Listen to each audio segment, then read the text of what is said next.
Hello everyone, I am Thakre sir and welcome to my channel English with Thakre sir. तर मित्रांनो आज आपण basket full of moonlight ह्या पोएमचं workshop बघणार आहोत. तत्पूर्वी आपण जर माझं चॅनल अजूनही सबस्क्राईब केलं नसेल तर कृपया सबस्क्राईब करा आणि बेल आयकॉनला हिट करा जेणेकरून आपल्याला मी जे समोर नवनवीन व्हिडिओ जेव्हा अपलोड करेन तेव्हा तुम्हाला त्याचं नोटिफिकेशन मिळेल. आणि तुम्हाला जर माझा व्हिडिओ आवडला तर नक्कीच लाईक करायला विसरू नका. सुरुवात करूया आपण वर्कशॉपला. सो पहिलं आहे बघा activity, complete the following sentences with the help of the poem. Complete the following sentences म्हणजे खालील जे सेंटेन्सेस आहेत ते आपल्याला कंप्लीट करायचं आहे with the help of the poem, म्हणजे कवितेची मदत घेऊन आपल्याला ही वाक्य पूर्ण करायचे आहे. तर पहिलं वाक्य आहे बघा, द चाइल्ड वॉन्ट्स टू सा small moons of light from. आता बघा, द चाइल्ड म्हणजे जो छोटासा मुलगा आहे त्याला करायचं आहे वॉन्ट्स, काय करायचं आहे, सा a small moons of light, छोटे छोटे मून्स ऑफ लाईट त्याला पेरायचे. असा म्हणजे पेरणे. फ्रॉम कुठं, फ्रॉम म्हणजे कुठपासून, तर त्याला कुठपासून कुठपर्यंत पेरायचं आहे, तरी the city to his village, the city to his village. Okay, तर हे झालं पहिलं. दुसरं बघूया, according to the child the route of his village is tough and full of snakes and scorpions. Full of snakes and scorpions. Okay. See, the child wants to basket full of moonlight on. म्हणजे त्या मुलांनी ते basket full of moonlight म्हणजे कशावर घेतलं होतं त्यानं, लोनवर, म्हणून इथं काय येईल, लोन. ओके. डी बघा, the child wants to light the dark route so that, म्हणजे तो मुलगा जो आहे त्याला काय करायचं आहे, प्रकाश करायचा आहे. कशासाठी, द डार्क रूट, जो डार्क रूट आहे त्याला लाईट करण्यासाठी है ना. सो दॅट कशासाठी, म्हणून की जेणेकरून त्याचे वडील घरी लवकर परत येतील. बरोबर आहे की नाही.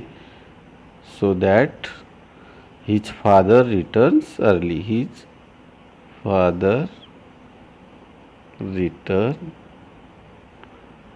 अर्ली. ओके. आता आपण रिटर्न्स वापरलं कारण इथे येस का वापरलं, फादर हा तृतीय पुरुषी एकवचनी असल्यामुळे त्याच्या समोरच्या क्रियापदाला येस प्रत्यय लावला. ओके. नाव the next, write down the describing words. आता डिस्क्रायबिंग वर्ड्स म्हणजे वर्णन करणारे शब्द. Use for the following nouns, कशाचे वर्णन करणारे शब्द, नाउन्स म्हणजे नामाचे वर्णन करणारे शब्द. आता ज्याला नामाचं वर्णन करणाऱ्या शब्दाला काय म्हणतो आपण, ॲडजेक्टिव्ह. काय म्हणतो, ॲडजेक्टिव्ह.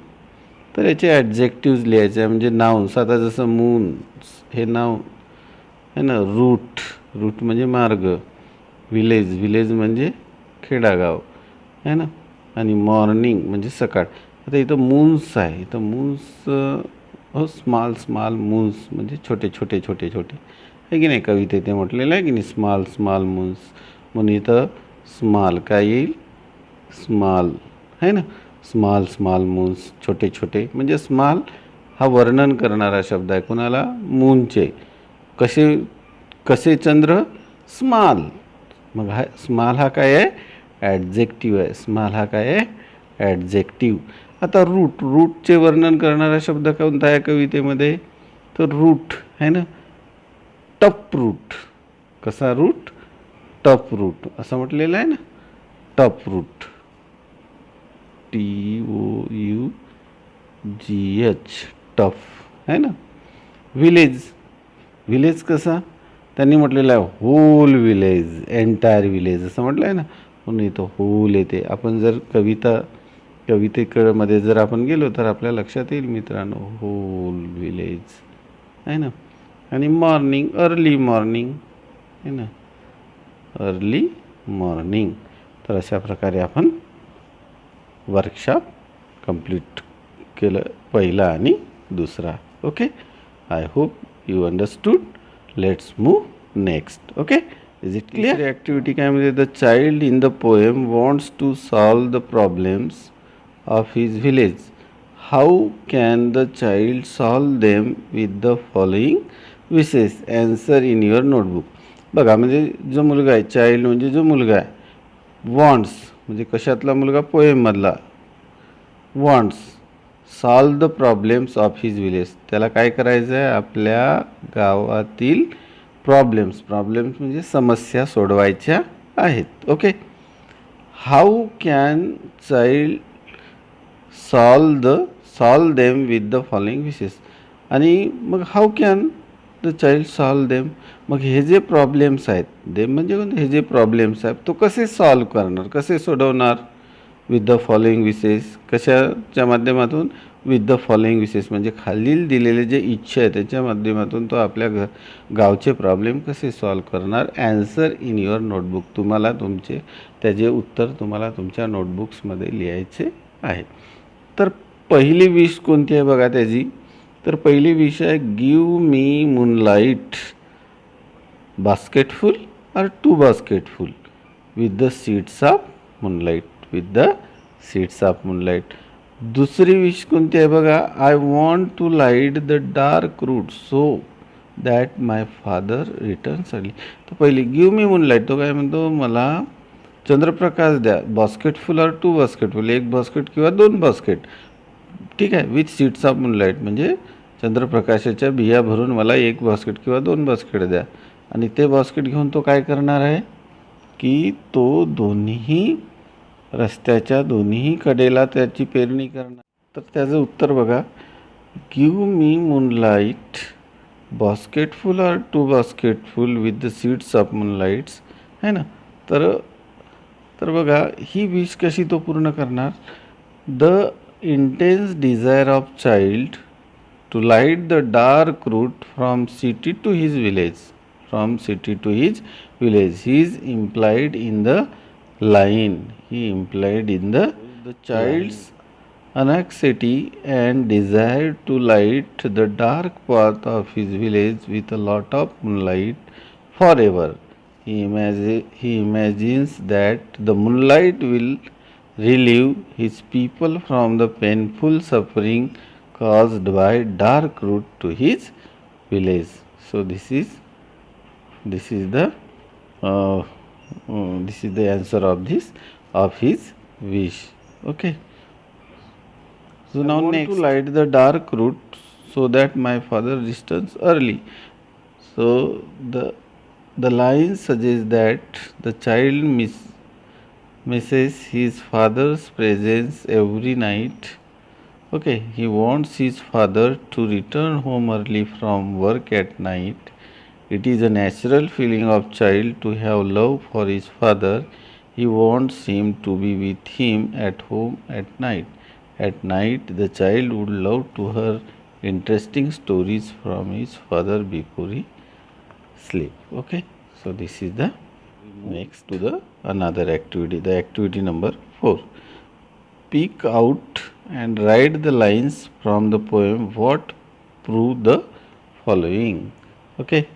तर काय म्हणजे, पिक आउट म्हणजे the line from the poem म्हणजे अशा पोएममधून लाईन काढा. पिक आउट करा म्हणजे काढा. दॅट प्रूव्ज द फॉलोइंग, की जे खालच्या लाईन्सना काय करतील, प्रूव्ह करतील, सिद्ध करतील. तर अशा तुम्हाला लाईन्स पोएममधून काढायच्या आहेत. तर तुम्हाला पोएममध्ये जावं लागेल आहे की this is the answer. When my father returns home I am sleep. Okay, this line prove of that statement. Okay, now next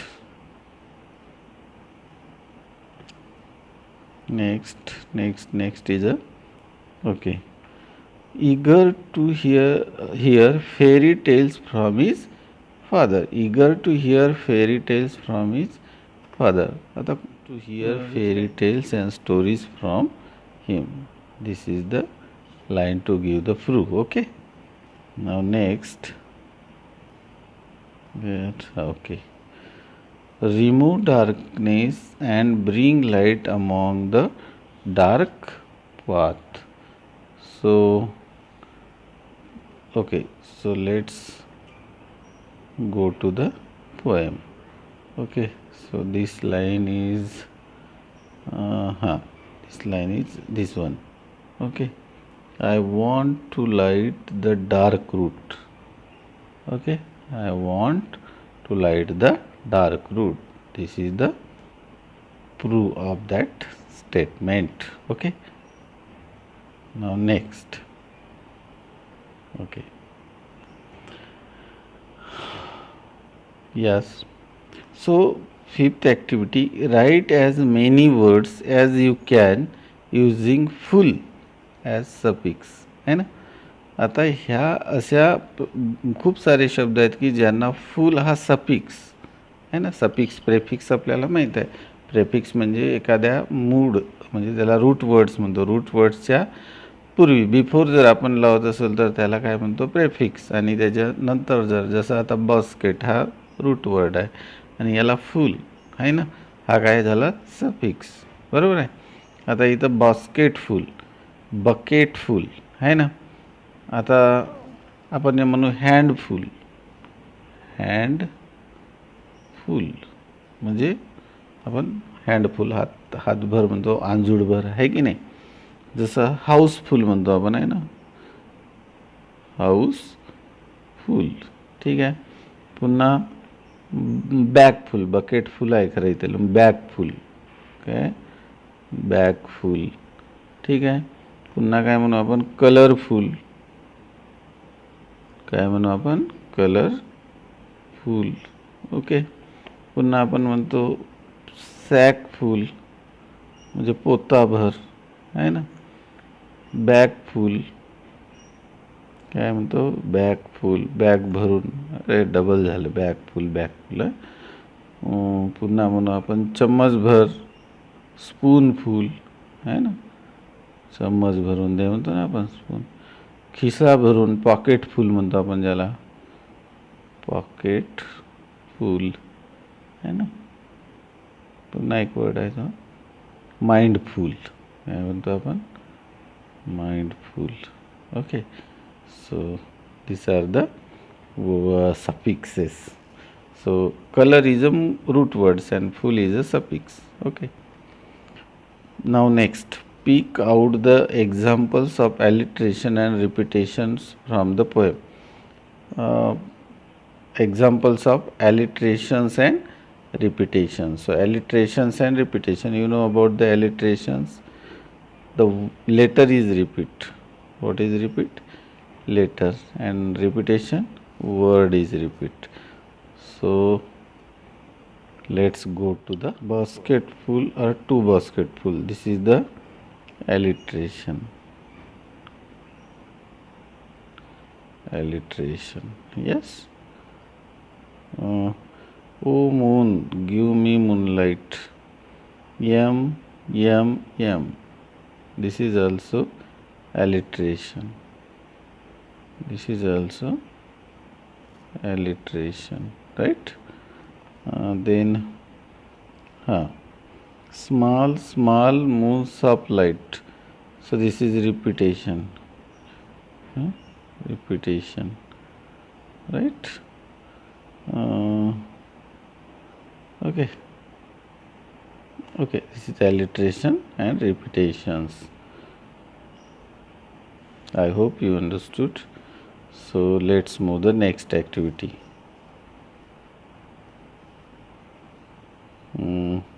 Okay. Write an appreciation of the poem. Refer to page number 5. Okay. म्हणजे page number 5 वर जे आपण बघितलं होतं त्या पद्धतीने ह्या कवितेची काय ॲप्रिशिएशन म्हणजे रसग्रहण करायचं आहे. ओके. ॲप्रिशिएशन. सो द ॲप्रिशिएशनमध्ये पहिलं असते टायटल. आता टायटल काय आहे कवितेची, बास्केट फुल ऑफ मूनलाईट. त्यानंतर number 2 poet Sunil Sharma. Okay. त्यानंतर त्याची रायमिंग स्कीम. आता ह्या कवितेमध्ये रायमिंग स्कीम नाही, म्हणून ते काय आहे, free verse, no rhyming scheme, no rhyming scheme.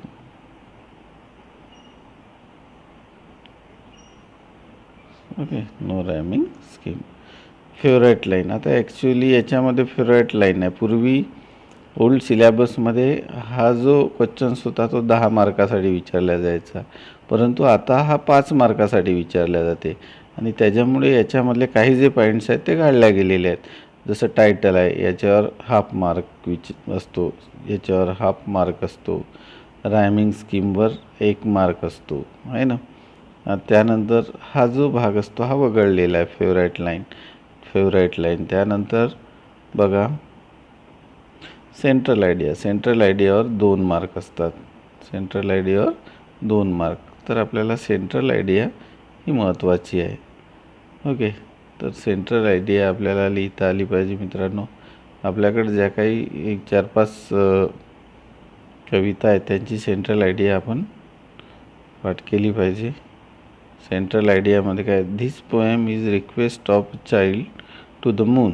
म्हणजे ह्या कवितेमध्ये जो छोटा मुलगा आहे तो कोणाला, मूनला रिक्वेस्ट करतो, विनंती करतो. The child request is to give him 1 or 2 basketful seeds of moonlight. म्हणजे त्याला 1 किंवा 2 बास्केट काय पाहिजे, मूनलाईटच्या seeds. He wishes to sow the small moons of light from city to village. त्याची इच्छा काय आहे की दोन्ही बाजूला त्या म्हणजे सीड्स आहेत त्या पेरायचं आहे. Enlighten the road. कशासाठी, तर रोडला इनलाइटन करायसाठी. Poet describes village life is full of changes. आणि त्या कवीला काय करायचं आहे, तर जे व्हिलेज आहे, त्याचे गाव आहे, खेडेगाव, त्याचं संपूर्ण जीवन बदलवायचं आहे. He shows love for his father. तो आपल्या वडिलाबद्दल ह्या कवितेमध्ये काय दर्शवतो, प्रेम दर्शवतो. ठीक आहे. आणि त्यानंतर असतो फिगर ऑफ स्पीच. याच्यावर तुम्हाला असेल 1 मार्क, आहे ना.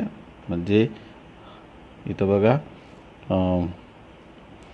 तुम्हाला टायटलवर अर्धा मार्क, ओके, अधिक पोएटवर अर्धा मार्क, है ना, अर्धा अधिक अर्धा. त्यानंतर 1 मार्क. त्यानंतर ॲप्रिशिएशन 2 मार्क. आणि नंतर फिगर ऑफ स्पीचवर 1 मार्क. 2 आणि 1 3 आणि 1 4 आणि 1 5 असे एकूण 5 मार्काचा हा प्रश्न असतो मित्रांनो. तर मी पूर्ण जेवढ्या काही कविता आहेत त्या संपूर्ण कवितेचं मी तुम्हाला ॲप्रिशिएशन एकाच व्हिडिओमध्ये देणार आणि त्याचं तुम्ही स्क्रीनशॉट किंवा तुमच्या नोटबुकवर लिहून घेणार, असा मी एक सेपरेट व्हिडिओ बनवणार. ओके, तर या ठिकाणी थांबूया मित्रांनो. ओके, आणि तुम्ही माझा व्हिडिओ बघितल्याबद्दल आभार मानतो व या ठिकाणी थांबतो. So see you in next video.